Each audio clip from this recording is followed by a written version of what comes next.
The installation of the control system must comply with Australian standards. The main one to take into consideration is AS3000 that relates to electrical installations. In particular, the section that relates to segregation of different voltage levels. The problem occurs when there is interference on the power cabling that can interfere with the operation of the PLC. Another Australian standard that may affect the design of the control system is Australian Standards 4024, which relates to safety of machinery. When an emergency stop is operated and the machine stops, resetting the emergency stop will not start the machine. The control system needs to know that the emergency button was pushed and return the control system to an off state so that the machine may start under operator control after the reset. This next section will look at the input and output connections of the PLC. Digital inputs can be divided into either DC or AC. The circuit here is that of a DC input type. There is a Zener diode to try and protect against voltage spikes. The positive voltage is supplied to the sensor. When the sensor switches on, the current will flow into the input. The external power supply is connected to the PLC and is monitored by the PLC. This wiring diagram shows the wiring of inputs showing the external power supply. The external power supply is fused and connects to all the input sensors. This is the typical input circuit of a digital input designed for AC. Isolation is provided by an optocoupler that connects the signal to the input of the PLC, but maintains the voltage isolation. Back-to-back Zener diodes are provided for overvoltage protection. This is the wiring diagram. Notice that with this device, the inputs are not connected together as the DC one was. There is access to both sides of the inputs.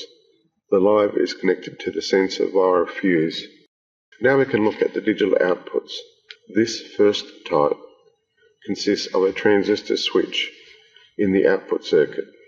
They can only switch DC extra low voltage and will have a small current that they can source. The maximum current that this device can source is 50 milliamps. Generally, an interposing relay will be used, PLC output from the external connections, and to allow higher currents to be switched. The wiring diagram shows the positive voltage is connected to the PLC, common via a fuse. The negative voltage is connected to the interposing relays. This type uses a relay in the output circuit and can be used to switch both AC and DC voltages. The maximum current can be quite high in comparison to the transistor output. For example, 0.3 to 3 amps depending on the manufacturer. The circuit shows that an interposing relay should still be used. A diode and Zener are to be installed across the interposing relay coil to prevent excessive voltages being produced when the relay coil is switched on and off. A typical wiring diagram showing the connection to the external power supplies, interposing relay, and a fuse for each of the relay outputs. This output uses a triac to switch the output and so can only switch AC voltages from between 100 to 240 volts. This is the typical connection diagram for the output. Once again, the use of interposing relays is recommended, with the protection circuit consisting of a resistor, capacitor, and varistor. The PLC can also be used to detect analog signals. They can be configured to be either voltage or current, or a combination of both. The conversion of current to voltage is usually achieved with a resistor. An input of 4 to 20 milliamps across a 250 ohm resistor will give an input of 1 to 5 volts. The analog input card converts the analog signal to a digital word or counts. Generally, there is an analog to digital converter that has a multiplexer that switches each input in turn to the analog to digital converter.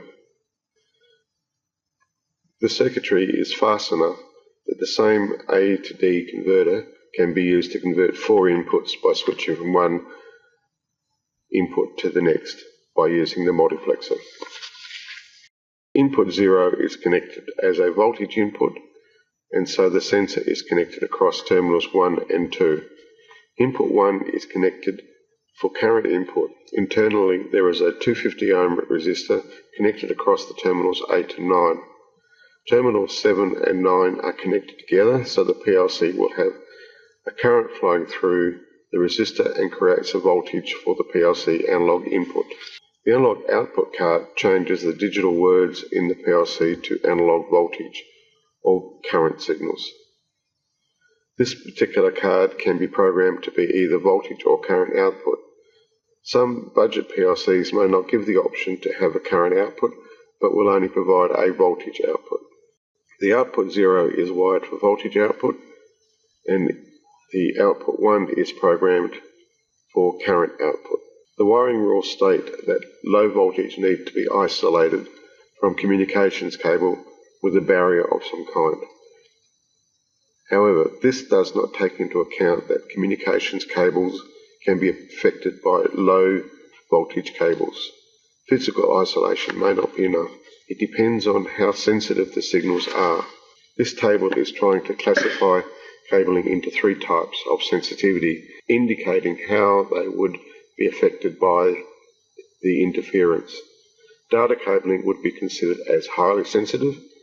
Digital connections are less susceptible to interference, and finally power connections are even more insensitive. This table provides suggested separation distances between cables of different sensitivities.